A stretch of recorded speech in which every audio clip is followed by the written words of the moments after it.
Pessoal, tudo na paz, irmão Alex. Estamos aqui novamente para ver aqui a autoria dos livros da Bíblia. Nós vamos ver hoje a carta de Judas. Que o Eterno possa estar abençoando todos os inscritos do canal e todos os amigos, familiares e colegas de todas as redes sociais.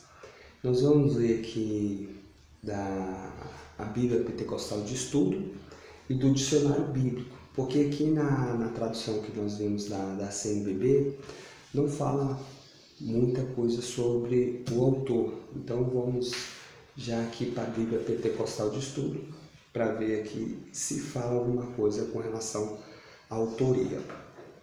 Aqui fala que o autor é Judas. Judas se identifica simplesmente como irmão de Tiago.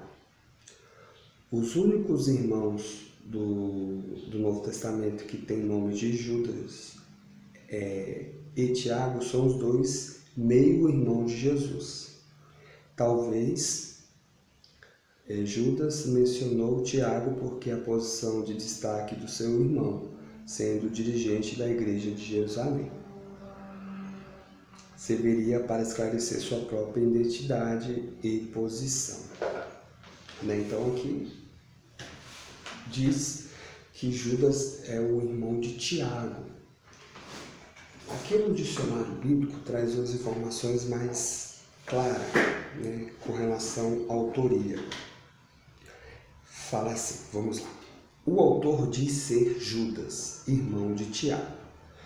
Judas só aparece na lista dos 12 em Lucas e Atos.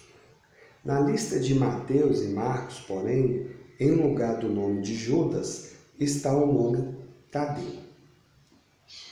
É quase certo que os dois nomes indicam a mesma pessoa. Judas também é mencionado entre os irmãos do Senhor. Então, existe uma tradição dizendo que Jesus, Yeshua, não teve irmãos. Só que na própria Bíblia, aqui em Mateus 13:5 e Marcos 6:1, afirma que ele teve irmãos e irmãs. Boa parte dos estudiosos modernos acha que Judas dos 12 é o Judas parente do Senhor, não era a mesma pessoa. A carta é tradicionalmente atribuída a este último. Aliás, os críticos apresentam várias razões contra essa atribuição. Em 17, no versículo 17, parece que o apóstolo já morreu. Se isso é verdade, então Judas deve ter sido escrito em uma época pós-apostólica, não depois que os apóstolos morreram. Então, é a crítica, Entretanto, também é possível que os apóstolos mencionados em 17 sejam os do grupo do qual a carta é dirigida.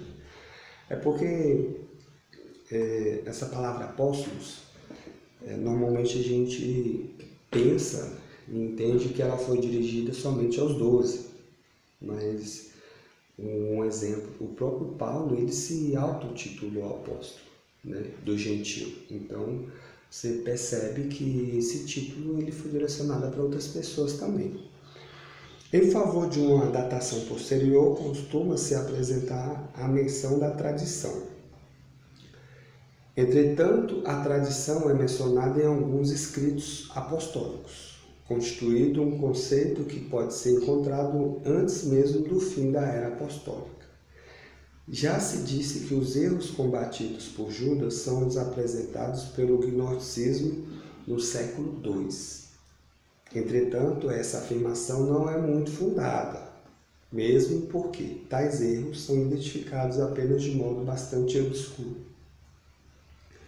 Os ímpios não são chamados explicitamente de heréticos, mais do que heréticos.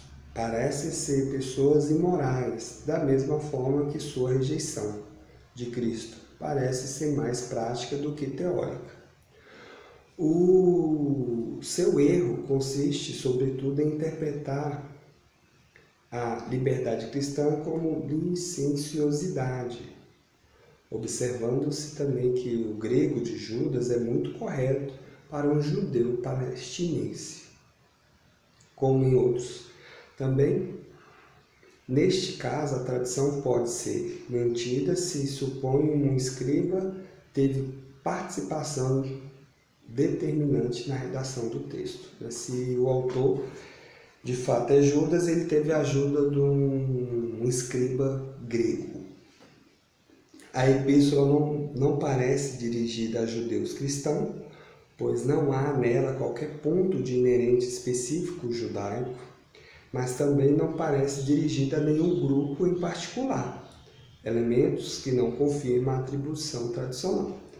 É dirigida a cristãos gentios ou a cristãos em geral, sem qualquer referência à diferença entre judeus e gentios. Não se pode atribuir uma data a Judas com toda certeza, baseado-se em probabilidades genéricas. Os críticos datam a epístola no fim do primeiro século.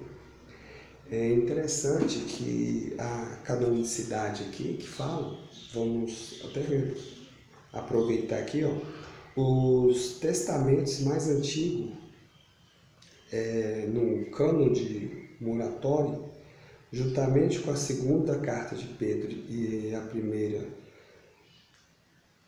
segunda carta de Pedro e Judas, foi rejeitadas por muitas igrejas orientais. Sua canonicidade também era posta em dúvida em virtude das citações dos livros apócrifos que apresenta. Na igreja ocidental, Judas só foi aceito no século IV. Interessante. Então, pelo fato dessa carta de Judas fazer algumas citações de livros apócrifos, de livros que não são considerados inspirados, ela foi rejeitada por muitas igrejas. Então, teve igrejas que só aceitou ela na Bíblia, colocar ela na Bíblia só no século IV. Então, para vocês verem que o pessoal foi bastante cuidadoso, mas mesmo assim, por algumas rejeitar, ela foi escolhida. Então, a maioria ali da época teve êxito em colocar essa carta. É importante, eu sempre falo isso, pessoal, porque terminamos aqui já, vou fazer só um abre aspas, nós temos que garimpar nessas cartas, nós temos que absorver aquilo que é bom, aquilo que você sente que vem do Eterno, aquilo que você vê que está de acordo com os ensinamentos de Jesus. Nós temos que absorver, porque pode ser, não estou afirmando, mas pode ser que aconteça de colocar alguma coisa que não condiz com os ensinamentos do Mestre, para poder, um tipo de tendência, colocar algumas informações tendenciosas que acaba fazendo nós seguir um caminho diferente. Nós temos que tomar muito cuidado com isso, beleza? Fique na paz, que o Criador, o Eterno, o Altíssimo, possa estar nos abençoando grandemente. Um abraço do irmão Alex.